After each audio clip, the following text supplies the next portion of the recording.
Good afternoon. It's Thursday, the 30th of March 2017, just after 1 o'clock. Welcome to UK Column News. I'm your host, Brian Gerrish. With me in the studio, of course, Mike Robinson. And we're delighted to say we're joined by live video Skype link by David Ellis from Strategic Defence Initiatives. And after our break today, we've got a recorded section with Alex Thomson that we covered yesterday, but that was outside the scope of our news. We'll bring that in today. Yes, we'll just get straight on. More good news on Brexit, Mike. More good news on Brexit. So after the news yesterday, the letter was published, Dear President Tusk, well, it caused a bit of a furore in one respect because there was one sentence which lots of people didn't like very much, lots of the Remainers didn't like anyway, and it was that in security terms, a failure to reach agreement would mean our cooperation in the fight against crime and terrorism would be weakened. In this kind of scenario, both the United Kingdom and the European Union would, of course, cope with change, but it's not the outcome that either side should seek. Theresa May here saying security more fragile than ever at any time since the Cold War, weakening our cooperation and failings to stand up for European values would be a costly mistake. And it was this business of a costly mistake. Some people were trying to blow up into some kind of threat towards the European Union. Well, what did David Davis have to say? Because, of course, part and parcel of this, as we mentioned yesterday, is the acquis communautaire, which is bringing in the European Union law, turning that into UK domestic law. And David Davis was discussing some of this on Radio 4 this morning. But one of the key things that he was saying was that he wants the exact same benefits from the European Union as we have at the moment. He was being challenged by the BBC on this. Brian, it seems to me that we can only have the same benefits if we have the same obligations. So David Davis wants the same benefits. Theresa May wants the same benefits. They say that we carry the same obligations until the day we leave the European Union, but this suggests that we carry those obligations after that as well. Well, that's the way I see it. Nothing is going to change. We're just going to have months, years of bluster and debate on the surface, and underneath it, life will go on exactly as if nothing has happened. Right, so let's look at a fake news story from today. Here it is, BBC, Brexit, UK to set out plans to replace all EU laws. This is their headline, UK to set out plans to replace all EU laws. And they say thousands of EU laws on everything from workers' rights to environment are set to be scrapped, they say. They're going to be scrapped. This is utter nonsense. There's not a single EU law is going to be scrapped. We're converting EU law that applies in this country to UK domestic law. So this is total lies. David Davis, again, because he was saying quite a lot on Radio 4 this morning, saying that first of all, we're going to bring all the European acquis communautaire, as they call it, the law, into British law. That means under Parliament's control and government's control. So it's being given this veneer of credibility by saying that we're going to bring 40 years worth of law into the UK and it's going to come under Parliament's control and government's control. Yeah, the parliamentary bit, or the Parliament control, of course, is reinforcing the idea that you've got a Parliament is sovereign, Parliament simply creates the law. Right. So there's something very dangerous going on here. Absolutely, that's an important point. So he said one of the things that takes all the time is actually getting standards harmonised, safety standards, for example. He said we're going to be in exactly the same place on the day we leave the European Union as we are today because of this. He said that that's why today he's publishing the white paper on taking on board all the European laws. So on the day we leave, we're in exactly the same position. This gives certainty and allows the European Union members to begin a negotiation from a starting point that nobody else has. There are two stages to this. Number one, as we bring all the European law into British law, that means it's under Parliament's control and government's control. And after that, government and Parliament can take as long as they like to focus on what they are going to improve and change. We've got 40 years of laws, thousands and thousands of regulations on the British statute book. Many of them are good and won't need changing. Some people will want that change and they'll have the ability to do that from now on. This is what he claims. And I'm going to ask, is this a likely scenario that we're going to look at these thousands and thousands of laws and regulations. We're entering a 2-year negotiation, is what they're saying, and at the end of it, we're going to leave with a new deal, is what they're saying. And at that point, we're going to start looking at the law that we've wrapped into onto the UK statute book. I don't think so. I don't think so. And one of the things we should highlight, of course, we're not just talking a few thousand pieces of legislation. We're talking, to the best of my knowledge, well over 170,000. So this is massive amounts of legislation which came in over the years from the European Union. Absolutely. Now, Theresa May, of course, in her presentation to Parliament yesterday when she was discussing the letter, reinforced this thing that we've been talking about for a number of weeks now. I want this to be a truly global Britain, the best friend and neighbour to our European partners, but a country that reaches beyond the borders of Europe too. And if we go back to David Davis and his comments this morning again, this is what he said, that the trade deals, the free trade deals, are the prize. This is what they're aiming for. They're absolutely open about it if you actually drill down into the words that they're using. And I just wanted to remind everybody of what happened in the run-up to the referendum in the first place.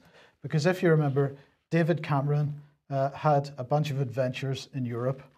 He travelled all through Europe, met all the leaders of all the European member states, and discussed the new relationship that Britain would have with the European Union, should we have voted to remain within the European Union. And the result of that these adventures in Europe, was this: the best of both worlds, the United Kingdom's special status in a reformed European Union. You know, the key point about this document was he came back, it was presented to Parliament, it became sort of the basis of his campaign platform for the referendum. And it was absolutely a legally binding agreement with the other EU member states. It says in this that the decision is binding in international law on all EU countries and will take effect immediately if the British vote to remain in the EU. It will be registered at the United Nations as the Danish decision was in 1992. Now, what it does say in here is that the European Council agreed that, should the result of the referendum be a vote that the UK should leave the EU, this new settlement for the UK will cease to exist. So this document no longer exists. But if you read this document, you discover that the policies in this document are exactly the policies that Theresa May is presenting at the moment. So here is a document that came out of a round of negotiation that David Cameron did, travelling throughout Europe in 2015. This is the result of it. It was considered legally binding until such times as there was a referendum and we voted to leave. But the contents of this document absolutely apply today, because this is exactly the same policy that Theresa May is pushing. And right at the heart of it, of course, is trade deals. So what they're saying here is, at the same time, the UK benefits from the EU's greater economic leverage, which has allowed it to negotiate advantageous free trade agreements with more than 50 other countries. This allows us to take advantage of growth opportunities around the world, concluding all the trade deals already underway would ultimately be worth in total more than £20 billion a year to the UK GDP. Once these deals are completed, around 3/4 of UK exports to non-EU countries would be covered by an EU negotiated free trade agreements. Now, the fact of the matter is that TTIP was a key part of this. TTIP has collapsed, and instead of the European Union being the centre of these free trade agreements, it's now Britain which is at the centre of these free trade agreements. That has been British policy from the beginning, and it continues to be. So, if again, to reiterate the point, nothing is changing as a result of Brexit. It's already written in stone. Well, here is the white paper that David Davis was talking about. This is the white paper which will legislating for the United Kingdom's withdrawal from the European Union. And there are three main parts to this. They say they're going to achieve this by creating a Great Repeal Bill, and the Great Repeal Bill will do three main things. It will repeal the European Communities Act and return power to UK institutions. Well, the first point about that is that it's a lie, because nothing's going to be returned. The power cannot be returned to UK institutions under the terms of the ACAS acquis communautaire, right? Also, UK institutions are going to be bound by any agreements that are made under the terms of whatever final agreement is made with regard to Brexit. So we're going to, as we've said yesterday, we're going to remain within Europol, we're going to remain within EU military integration, unification rather, and all these other institutions that we want to stay part of. And second of all, they say that we're going to convert EU law as it stands at the moment of exit into UK law before we leave the EU. And finally, and this is the most important part quite possibly, the bill will create new powers to make secondary legislation. So what is secondary legislation? Well, these are statutory instruments. Basically, there's very little, if any, parliamentary scrutiny of statutory instruments. And of course, what is this doing? It's creating a whole load of noise in the media and on the internet, Brian, focusing on that particular aspect of it. They're saying that this will enable corrections to be made to the laws that would otherwise no longer operate appropriately once we leave the EU, so that our legal system continues to function correctly outside the EU. And what are they doing? They're creating all this noise where everybody's shouting that parliamentary sovereignty is being subverted here because all this EU law is going to be changed without any parliamentary scrutiny.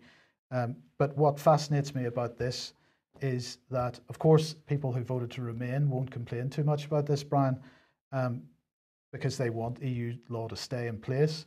But what fascinates me is that anybody that campaigned for Brexit, there's not a single person concerned that the entire body of EU law is being turned into domestic law. And why is that? Some of them don't see it, Mike, and others, who has actually been on the Brexit campaigning side properly, very few people. There's the body of the people who voted, but if we talk about informed organisations, very few of them are informed. David, I mean, the key point here is we're not going to be leaving any of the major EU institutions. All these deals are being done to integrate us further while there's talking about Brexit. And we're taking the full body of EU law. Can you explain to me how anything changes? Nothing at all is changing, is it? It's a facade. It's a facade of a government. It's a puppet parliament. And they're missing, they're attempting to sort of delude the British people. We've got serious mandate issues here because the mandate in the referendum was to leave. And the Prime Minister could have dealt with that within 10 seconds the following morning under the royal prerogative and just said, you know, we're out under supranational treaty law. That's it, end of. And Parliament then carries on as representing the sovereign people of this nation. And it's not doing that. So we've got serious mandate issues here on several levels. I think tactically what we're heading towards is a general election because we're getting into trouble with all this because nothing is changing. Brian, you're quite right on the campaigning issue because obviously the main thing that we were seeing in the Brexit facade of a campaign was an utter refusal by all of those individuals there, whether that be Gisela Stewart, Steve Baker, whoever, Julian Brazier, Gerald Howarth, all the people that were saying they were anti-EU, an utter refusal to even mention the words of EU military unification or the process that we were engaged in. So there's serious problems there. Obviously, they've got another agenda. So you're quite right in terms of the deals. And the real deal, I believe, and I suspect, and this is my strategic forecast, is that the military union has been agreed by May. And I'm basing that on what she's saying, what she's not saying, and Fallon's actions recently with Germany announcing enhanced defence union. So Theresa May is currently saying that, of course, we will still cooperate fully with Europe on security. And I think that that security word means everything. That's the all-in concept for the whole of the military and police and so on and so forth. That's lock, stock and Her Majesty's barrels, everything. So, you know, we've got a timing issue there as well, because obviously timing-wise, while all this is going on, it makes it very easy. But in terms of the law, I mean, all the banter, all the prevarication was that Parliament wasn't making the laws, and we wanted to make Parliament make the laws and not the EU. So where's the sense there then that we adopt the EU law? Well, no, hang on a minute. You can't. They want their cake and eat it now. That's not what the argument was. So we're going back to a mandate problem, and just an utter facade. This isn't Brexit. This isn't leaving. There's none of it leaving. If we import their laws, we're staying in. It's as simple as that. David, I just want to come back to this document again.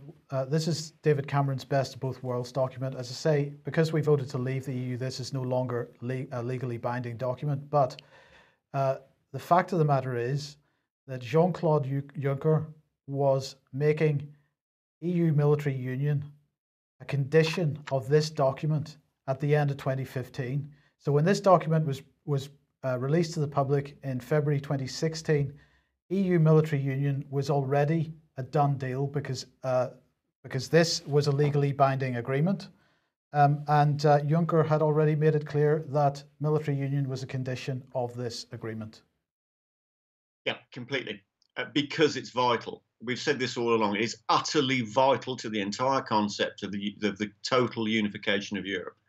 Required currency unification, military unification, then it can have its treasury, and then it's a state, and it's a fundamental component. So we're seeing this nonsense within, the Labour Party doing nothing with this, the UKIP are doing nothing with it, and the Tories are just ramming it through, or the tiny control group that operate the Tory party are ramming it through. So it's a done deal, and I think, and it's pretty clear that deal has been agreed, and now we're going through the facade of this nonsense with Mrs May putting the letter in and saying we're triggering Article 50, because it's an utter load of nonsense. It's an utter total and utter facade of what the reality actually is. And we've said this all along, with Fallon going over and announcing enhanced defence union with Germany very, very soon after Brexit. And then we see the CGRM, General McGowan, going to Potsdam, and that's when we suspected he activated the EU military C3 at that point in Potsdam. So, we can see this, but the problem is, of course, is that there's no challenging going on a mass level, on a big enough level. Now, I'm reassured that this is the case because I've just met with a Tier 1 MOD supplier who is saying that all of the British Army's vehicles, now that's from a Challenger tank all the way down to a Land Rover, are going to be homologated to comply with EU regulations. And that's now. That's on the table.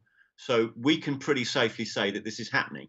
Now, there's two other things that have happened over the last couple of weeks. We've just become aware that quite a few senior officers at the rank of either head of service as a First Sea Lord, Admiral or General, and Chiefs of Defence Staff are trying to inquire through the sort of traditional old boy network of merely communicating as they would have done for decades before with the current in-service generals, keeping an eye on them as a bit like sort of, the old boys, and they're meeting a stone wall.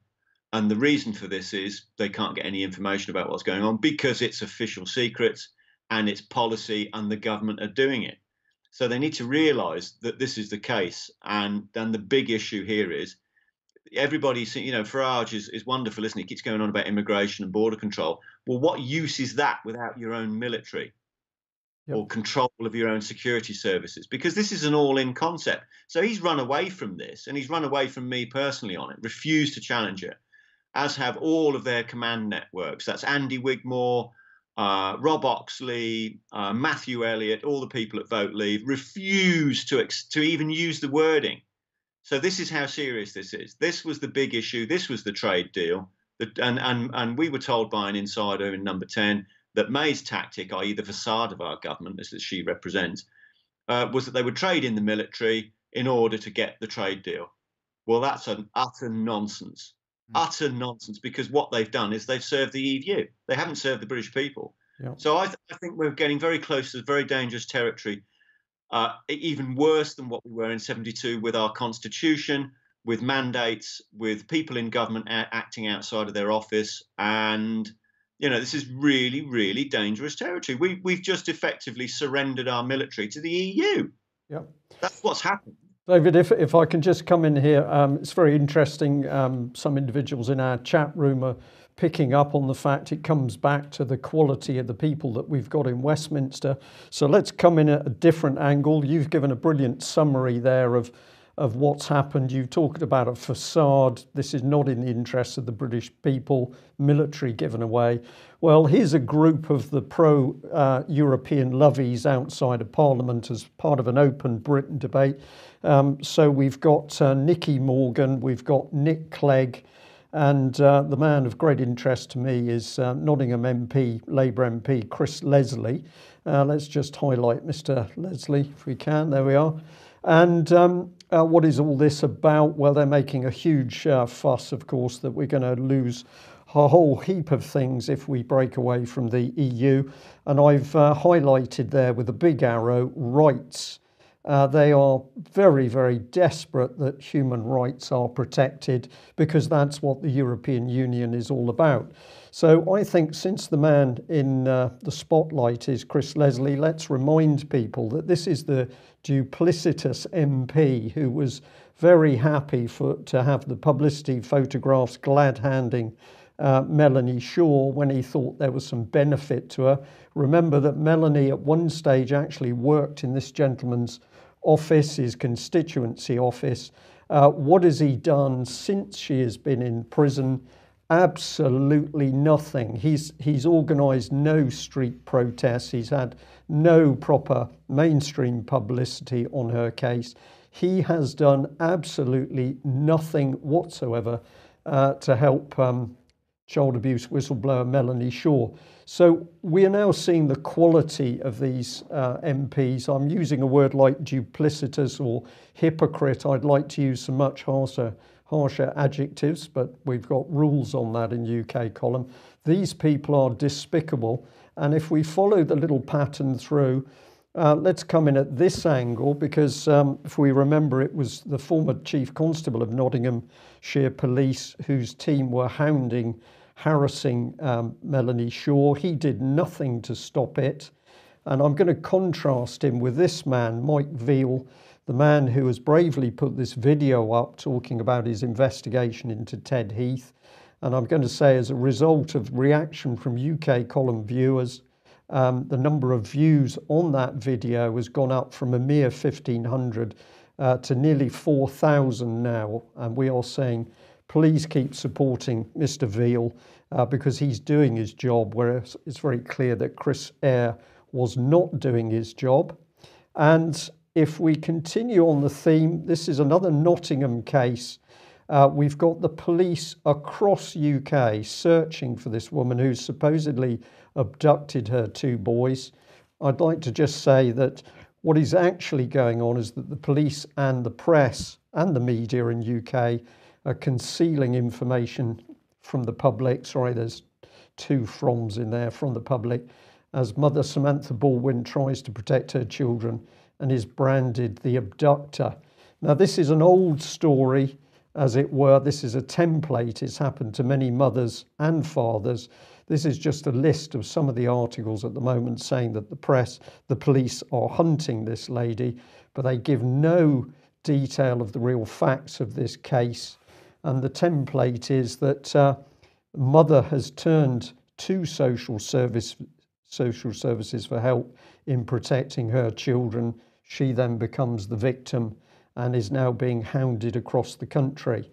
And I'll bring in this gentleman. We believe that this is the judge who's been handling the case, Judge Jeremy Lee. We think there's some sort of restriction or gagging order on the mother. This is a report from the Nottingham Post, and I was intrigued to see that he'd been raising money for a charity, Faith in Families. He's actually chairman of the trustees. But what are these? What is Faith in Families? Well, it's a registered charity and independent adoption agency. So we've got a family court judge sitting in cases deciding children are going to come up for adoption, and then he's helping to run an adoption agency. Is it just me, Mike, or is this a conflict of interest? It is the most disgusting conflict of interest. And so the question is, when a mother comes up in front of him, having attempted to get help from social services to protect her children, social services then decide to try to take those children from the mother. What's his decision going to be? Well, this is a very good question. And we'll just add this one in because we had a phone call this morning to say, well, don't forget that this former Nottingham social worker Andris Loggins was jailed for the abuse of youngsters at none other than Beechwood Children's Home in Nottingham. And as the little inset LinkedIn page there gives, this man is working at the very same Faith in Families organisation. Now, did the judge know this? He probably didn't. But what we're showing is no separation of powers.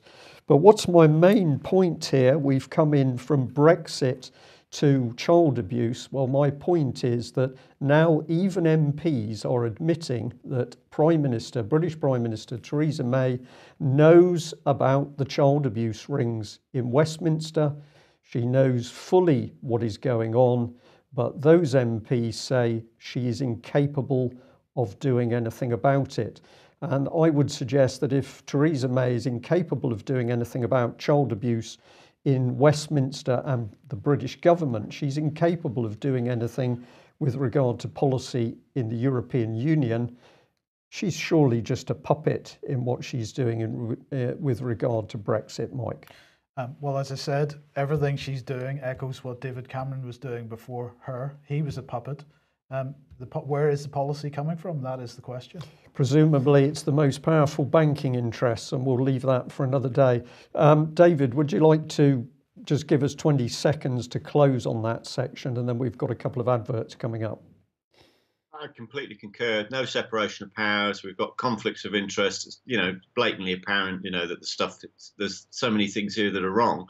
But unfortunately, every time you come to want to go to the people that are supposed to deal with this, which is your MPs, on whatever the issue is, you end up hitting the wall because they represent the party first and foremost, and that's a whipped system. And as you've very accurately and clearly demonstrated there, Brian, under that Tim Fortescue clip, you can see how it operates. This is why nothing seems to ever get through and get resolved, because it is just one big, never mind about Trump saying about drain the swamp, but we've got a cesspit there in Whitehall.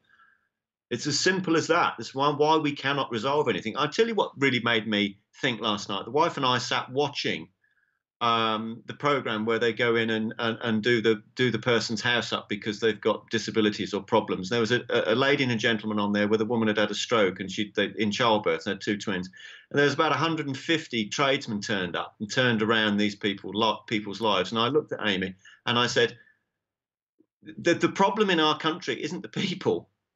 There's nothing wrong with us, the people. The problem is in Westminster. Yep. End of. Totally agree with that. Thank you, David.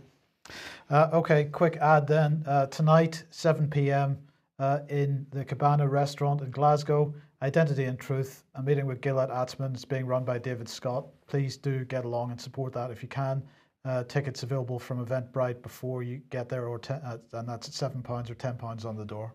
Excellent. And also a reminder, 22nd of April, the Great Moot, the meeting in Nottingham. Ticket sales are going well for this, but if you haven't bought a ticket already, please get in and get that booked. This is about bringing people together to exchange ideas. It is not about set piece talks. Right, as Brian mentioned, we basically ran out of time during yesterday's news programme, and we had still quite a bit to cover with Alex Thomson, so we decided that we would record that anyway, and we're going to show that now. We're beginning by discussing the French election. So Alex, the French election, this is from AFP, and you wanted to highlight the little infographic here. This is just one French newspaper's attempt, Les Echos, to illustrate the number of ways in which French justice can work. Now, those of us in English-speaking countries tend to assume that if we are suspected of something, we may be charged by the police, and that having been charged by the police or by a private prosecutor in the more classic setup, we might actually have a court date in which we're going to be judged guilty or not guilty, or no case to answer, or in Scotland, not proven. But French justice and the continental justice more widely can go any number of other ways. And all these arrows are ways in which François Fillon, the presidential candidate who's accused now of having improperly employed his wife and daughters, he could be sort of acquitted, sort of suspected, sort of interrogated, You can go from almost acquitted to almost guilty, and then back again from almost guilty to almost innocent. Basically, a juge d'instruction, or investigating magistrate, calls you in, which Mrs. Fillon, who's a Welsh woman, now has to do as well, by the way, and says, can I have a little chat with you? It's obligatory, of course. Give me a little chat about what you've been up to. And at the end of that, if you're foolish enough, I'm sure the Fillons won't be, they will say, well, okay, am I innocent or guilty then? Or do I have a case to answer or not? And the investigating magistrate will say, no, no, no, you don't understand. I'm going to sit on this, and you might be called back tomorrow or next year. And of course, in the Belgian system, they go rather further, and they can hold you in administrative detention open-endedly. For some people, it goes on for years in this situation. And when they get to court, they're not addressed. Their lawyer is addressed, and the lawyer is asked to answer on behalf of the client. Yeah, this is corpus juris, isn't it? This is one of the things that credit's where it's due. UKIP, many, many years ago, picked up on this one, the big difference between corpus juris and habeas corpus in this country. And we will say it's one of the key reasons why the British Constitution Group now has taken the issue of reasserting the rule of law, reasserting common law, and the judgment by juries, because ultimately under our common law system, it is our jury that makes the decision, a jury of our peers. So a huge difference between the UK system of law and the European system of law. As you're pointing out, many people still don't realise the danger of this system. That's absolutely right. And if it can reach up to the couple that's vying to be the first family of France, then absolutely nobody is safe from its clutches. Well, let's stick with the French election then. We have a debate here between Marine Le Pen and Monsieur Macron. This is a Dutch broadcaster's attempt to summarise the key points of the first round debate in 1 minute. And here we can see the two main contenders at action. This is Marine Le Pen of the Front National, who wants to be out of the EU and the Euro, just to say her body language. And then look at Mr. Macron, who has founded a new movement. And he's saying, my project is about belief in our country, confidence in the vibrancy of our country. It's very Blairite, isn't it? I have a project of hope. Look at the hand gestures as well.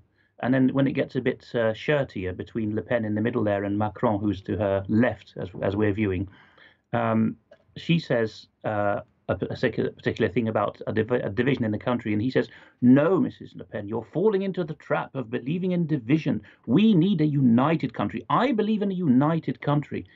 This is really Blairism 20 years after the fact, isn't it? This is Macron, who has been put up by I don't know who, to stand on a ticket of centralism and globalism, but running clean of any of the establishment parties because the French are so fed up with them now. So his financial backers have given him a platform of his own, and the French press, particularly the business press, like Les Echos, are saying at every breath they can, to leave the euro would be suicidal. We must stay in the euro. Macron is the hopeful centrist candidate. Those of us in Britain have seen this all before. You know, it's Blairism. Les Echos here, two sort of business stories. Really should be side by side here, but basically saying what France is stagnant, going backwards. Yes, the one that you've got there, the latter one, says that France is un pays qui ne cesse de changer sans jamais vraiment bouger. So it's a country in incessant change without ever actually moving anywhere. And this article purports to be an audit of France. It's written by Jean-Marc Vittori, who is a journalist on their staff, and it's quite unprecedented for the French press to talk about this. That in the first teaser sentence of this article, it says that although France is high up the lists of global rankings still for being a good place to live and do business, in reality, France se délite de l'intérieur. France is decaying from the inside. And then it goes on with statistics showing that nobody believes that they're going to stay in the position that they're in as a country. And that at the end of the article, the journalist actually says France of the late 2010s bears many comparisons with the France of the early 1780s. In other words, that there is a pre-revolutionary sentiment brewing in France and that the entire order may be overthrown. And the one you showed first there showed that most French believe that they're nowhere near as prosperous as they were 5 years ago, that the 2010s has been a wasted decade. The country has become far more split up and unequal and hopeless than before. And this is exactly what Brian was saying on Tuesday's UK Column News when he was interviewing Nicolas together with Vanessa Beeley, which is that we don't get a squeak about France in the press, really. Well, the reason is France is where we're supposed to be heading, and even the French press is having to admit now it's a pretty depressing and hopeless situation. Let's move on to the Netherlands then.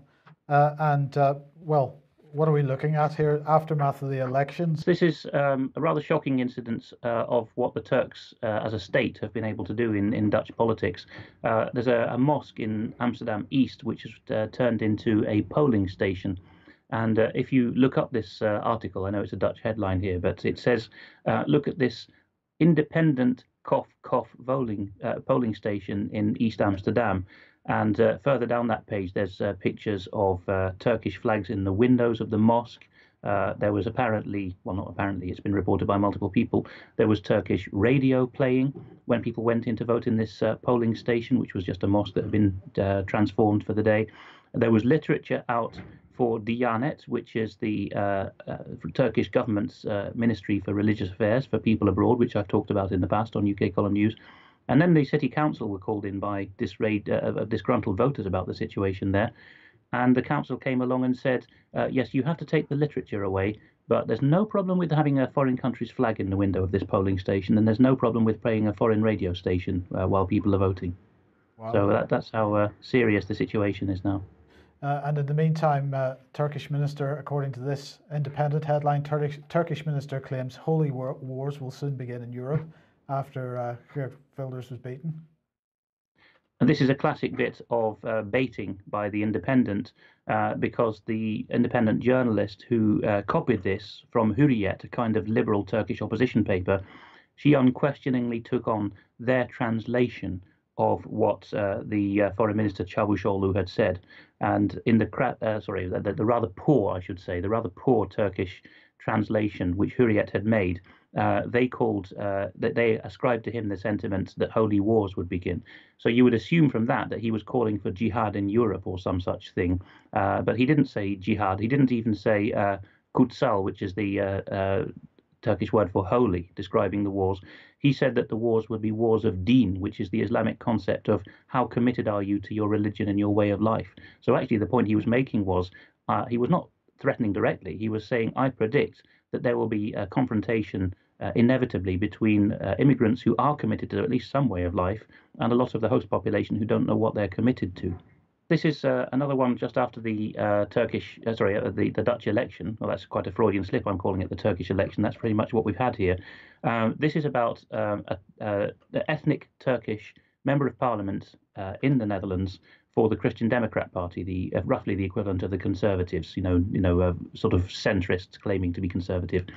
And he's joined a party which has got Christian in its name, and he's not an MP, I beg your pardon. He is a city councillor in the city of Rotterdam. And he has had at least temporarily to throw in the towel as a councillor because he's been having death threats. Again, the Turkish state has been getting at him and has been saying, how dare you represent a party? I don't know whether they were so annoyed that it had Christian in the name. I think it was more the case that he was not standing for the party called DENK, which now has 3 members of parliament, because that has set itself up as the party which all loyal Turks in the Netherlands must vote for, which stands for Turkish interests. So again, we see a complete takeover of the Dutch political scene by the Turkish state. And you tweeted out this. We've been trying to report on this for a week or two, but you might almost see something similar to this on a gable wall in Belfast, certain sections of Belfast anyway. But quite incredible to see King Billy with a turban. Exactly what it is. And if you look to where the white steed is charging in a kind of romantic font, it says in the middle of the water there, "Kill for you." So that is the loyalists to the Turkish state, in this case football fans, and this was taken in 2010 when Erdogan started to be a real threat. These football fans, okay, they were playing the Greeks with whom they've got bad blood, but the picture they've got on this banner is basically the Sultan conquering Constantinople, turning it into Istanbul in 1453. And just like King Billy in Belfast, so the Sultan is on his white steed in a holy war. And so he's calling calling all the Turks in Europe, basically, because this match was in Europe, to kill on behalf of, well, okay, we would be told by some people it would be kill on behalf of Islam, but it's more specific than that. They're being called upon to kill for the Turkish expansion project, the Turkish colonization of Europe. This one here, this is an eyewitness report. Is this from the Rotterdam riots, if we can call them that? It is indeed from that, and I have summarized here what this eyewitness said. We had another eyewitness to the Rotterdam riots on in UK Column News when it happened a week or more ago. But this chap, who is an eyewitness to what happened, said this in an independent Dutch media interview. What I saw with my own eyes was covered up 12 hours later, so 12 hours after it happened, on the Sunday programmes. The diametric opposite was reported to what I saw. The Dutch public broadcaster, NOS, also known as NPO, these NOS journalists, on whom we're dependent as never before, because he says in the interview there's no local press anymore or independent press, they deliberately failed to mention hundreds of Turks yelling Erdoganite slogans, grey wolf slogans, that's extreme Turkish nationalism, and Allahu Akbar slogans dozens of times, and the press ignored their shouts of bloody Jews at the calm gendarmes. If this were a bilateral national conflict, nobody would be yelling Allahu Akbar. Our own media did exactly what the Turkish and Russian media do, propaganda, because of the forthcoming elections and because they have made a policy decision at NPO, the Dutch BBC, to, quote, foster community cohesion. And by the way, this is exactly what the German establishment media is now admitting it does as well. And this eyewitness concludes, no journalist attends an event intending to spin it. We have to look at a higher level at which talking heads they invite into the studio. Hardened rioting youths were depicted as chummy Turkish working men next door types having a polite democratic protest. NOS's entire frame is that politics is primary. Don't let Wilders in. News is secondary. RTL, which is the other establishment lefty broadcaster in the Netherlands and Benelux, he says they're not a whit better. So we're actually starting to get people, not just from the alternative media as such or from some alternative parties, just eyewitnesses who are shocked at the disparity between what they've seen, which is very angry Turkish young men who've been told exactly what to do by Erdogan, and the reality, and the picture of that, which is reported in the public broadcasters. And I think something of this happened in London in 2011, although we didn't quite have the media scene then to come out with it. No, it's something that we don't have included here, but we'll give you a couple of minutes to discuss it. You took a trip around Amsterdam, I guess it was, recently for a Scottish video blogger, is that right? That's right. It was actually a trip round the south side of Rotterdam, where there's only about 20% Dutch left. And it's the most recent series of videos on Millennial Woes channel. We've mentioned Millennial Woes' real name, Colin Robertson, before because he had to flee Scotland for the continent after he was really persecuted very viciously by the Daily Record and by a hack there called McEwen. And David Scott was the first to mention him. Now, I've been in touch with him since, and I was one of the men guiding him around one of these, we could say, post-Dutch urban scenes in Rotterdam. So if you look for the Rotterdam Feyenoord video, which Millennial Woes uploaded just last night, but a couple of nights ago by the time this goes out, you will see me in the commenting in the section of the stills. And what was particularly shocking was that we got to a street where all the residents are Turks, and they had hung a 2-story high Turkish flag out from the railing of their balcony to the railing of the balcony below. And as soon as we filmed this, actually Turkish grannies came out and filmed us with fairly sophisticated camera equipment. And then we were tailed back through the market as we tried to return to our base, as it were. So there is an advanced, I would say, Turkish state intelligence network operating in these suburbs. And the presence of the flag there itself is there to say, on this street, Turkey is the boss, Erdogan rules, we owe no loyalty to the Dutch political scene. This is, again, being presented as Islamification, and there's some arguments that it is that. But I see a very sharp spear tip in this, which is, again, the Turkish state using its diaspora. Erdogan knew what he was doing when he called on Turks in Europe last week to go up in the world, occupy the better neighborhoods, drive the best cars, have very comfortable houses, and make themselves the boss of Europe. The question, of course, is who is driving Erdogan? I don't believe he's there independently. Indeed. Can I just ask, Alex, and I don't want to put you on the spot live on this one, but does this tie in with, is it Golan or the Gulen Foundation that principally has been embedded in the USA, but to me there seems to be some cozier relationships between them. Have I got this wrong, or is that organisation possibly implicated in the Turkish movement as well? Well, there is a tie over, Brian, but it's pretty complicated. In essence, Gulen is a CIA project. That's quite clear, and he's held in Pennsylvania as a figurehead of, you could call it, the more Islamist people who hope that he'll clean up Turkey and restore it to being a God-fearing country.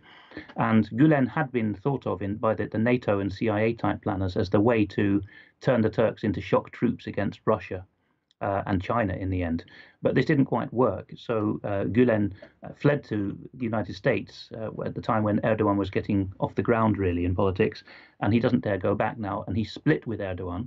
The coup which happened last summer was, as far as we can tell, was some US State Department elements using the Gulenists, so the Islamists in the schools as well, against Erdogan. And he took that as a pretext to go and clear out lots and lots of judges and academics and teachers on whom he'd had black marks for a long time because they weren't sufficiently loyal to his version of Turkish statehood.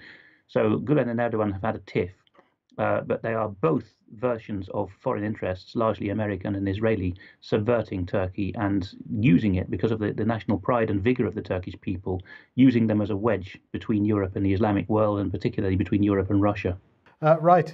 So let's move on to Hungary then. Well, you've described this as global fake news, labeling the son of a Hungarian anti-Marxist and neo-Nazi. Yes, here in the picture we have the British-born and raised Sebastian Gorka, who's now President Trump's senior counter-terrorism advisor. And as a young man, he spent a couple of decades in Hungary, which is where his parents came from, and fled communism, and particularly fled the 1956 revolt when it failed, like so many Hungarians went to France and Britain. And then he's naturalized in America and become one of the Trump people. Now, it has been discovered, as it were, in inverted commas, that Mr. Gorka has a chivalric order. He's a member of the Vitezi Rend, which is the order for chivalry or order for valor, knightly order, something like that. And he actually was given this as a kind of memory to his father's courage in being one of the many who stood up against the Stalinists in 1956. There is no what he's accused of as a result of this is being part of a neo-Nazi allied organization, and therefore he is a neo-Nazi plant in the White House. The trouble with this, of course, is that the chivalric order itself lasted from 1920 or so till the Second World War and was then disbanded. When the communists rolled in, they abolished the Hungarian House of Lords and all the nobility. And it was resuscitated by another organization in honor of the old men, really. So what he's been given is a kind of resuscitation of an old chivalric order. This kind of detail doesn't bother Haaretz, which was the article I showed you from Israel, or any of the other people carrying it as a story. And it's become a hashtag, Gorka must go, because apparently he's a neo-Nazi in the White House. Again, the usual historical ignorance is at play. And what on earth else were men like Gorka's father supposed to do? Or in Gorka's grandparents' day, after the First World War, there was actually a Hungarian communist insurrection. And there was a year of chaos and as kind of cultural Marxist government teaching sex education to small children, which so disgusted the Hungarians that they threw this lot out. And that's cultural Marxism has come to the West now because the Hungarians threw it out and we received the guys instead. So really, it's Mr. Gorka's membership is of an organization which refused to let the Stalinists roll over Hungary, as they did a number of other countries. And even that is enough to be a sin now in the eyes of the mainstream media. You have to be a completely compliant Marxist. Okay, well, let's end then with Russia. And well, this tweet here, you've asked me to highlight this, and you've suggested this is what the West is launching on Russia. Now, of course, Russia, with people on the streets over the weekend and lots of criticism from the British government about the arrests which followed. We'll be mentioning those in a second. But what are your thoughts on this? This is completely unknown in Russia, this kind of thing. And this chap who's, I think, wearing some kind of pretend transsexual wig. I know there's a small number of genuine transsexuals, and this chap is just playing a girl, basically.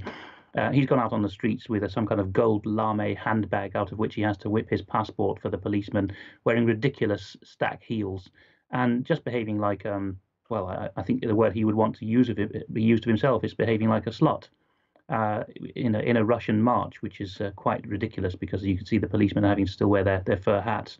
So he's being mocked during that little clip by the bystanders. You know, are you not feeling the cold and so on? Are you not freezing your whatnots off?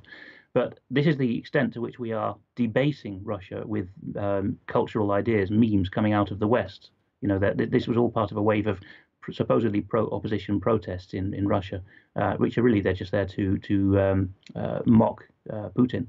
Do we leave it at just mock, or do we actually say that this form of cultural Marxism is extremely dangerous? Because, of course, you're attacking the whole fabric of society. You're attacking morality, you're attacking social values, you're attacking children's minds in particular.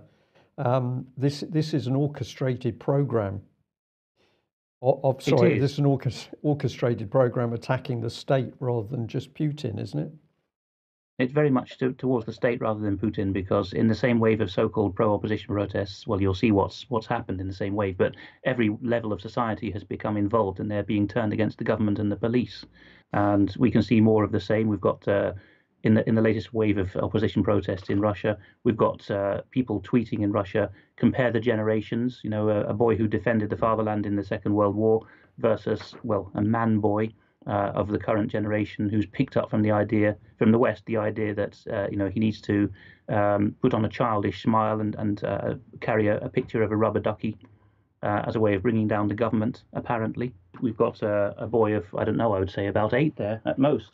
And of course, what we know about Russia, anyone who knows, even if they've not been there, is the high standards in the schooling system.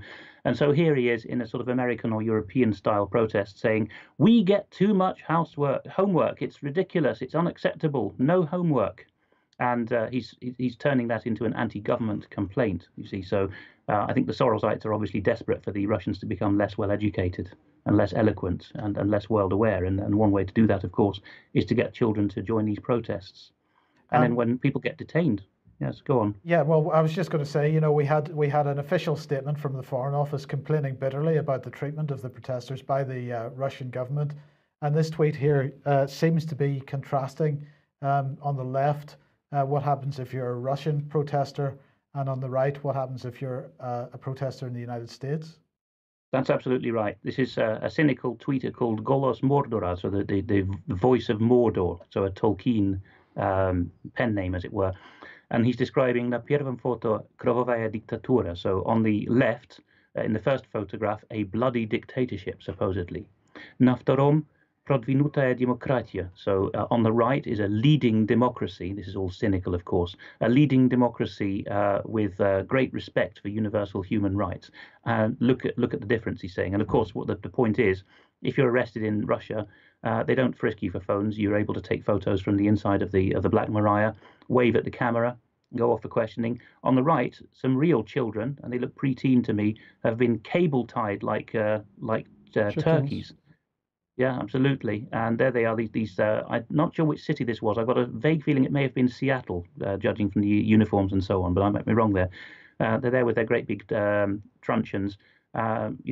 Trussing up these children. And so that the Russians are just having a right old laugh at us here, that we continue to call Russia a bloody dictatorship when that's the discrepancy in how you get arrested for political protests. Yes, and then we've got the people that are pushing out opposition, well, propaganda perhaps, and this tweet asking why Anna Veduta is tweeting stuff out in English. Yes, Anna Veduta had got herself very popular on Twitter, saying, shock, horror, all these people, 1,000 in Russia, nearly 800 just in Moscow being arrested. But strangely enough, she was tweeting in English. And so this tweeter whom you can see replying to her, who calls himself Count Menkin of Haifa, that's obviously another joke, he's saying, excuse me, but why are you putting out messages in English? I don't think there was a response to that, but people have found out why. So you can see something about this lady. First of all, we found out that she works for this website, which is called Medusa, as in the Gorgon Medusa, the hag of antiquity who deceived people. And if you look at the font at the top left there, you can see it's German Fraktur font, which is a reference to Western Ukraine support for neo-Nazism. So that's what she writes for, this so-called independent site. Then it was discovered that she lives in Washington, D.C., and really, that explains it all. And you can even see in the people she's followed. She is following U.S. State Department account, and she's following the account on Twitter of the head of the of the Moscow bureau of the New York Times. So we've got State Department assets, again, just like in the other former Soviet countries, pretending to be on the ground in the protests. But I think that the hopeful thing is that judging by the Russian Twitter sphere, there is a great deal of uproarious humor being had by the Russians here because they've seen it all before. The Sorosites have been too slow off the mark. They started practicing this stuff in Georgia and Ukraine well over a decade ago, more like 20 years now. And the Russians have had plenty of time at government and popular level to see, oh, I see, that's where this stuff is coming from. So when they see half-naked protesters and children not wanting to go to school, or men dressed as women on the streets, or people being thrown into police vans and saying, help, help, I'm being repressed, like in Life of Brian fashion, this is all well known to the Russians now. So they know every trick in the playbook. So I have some confidence that they'll be able to resist this.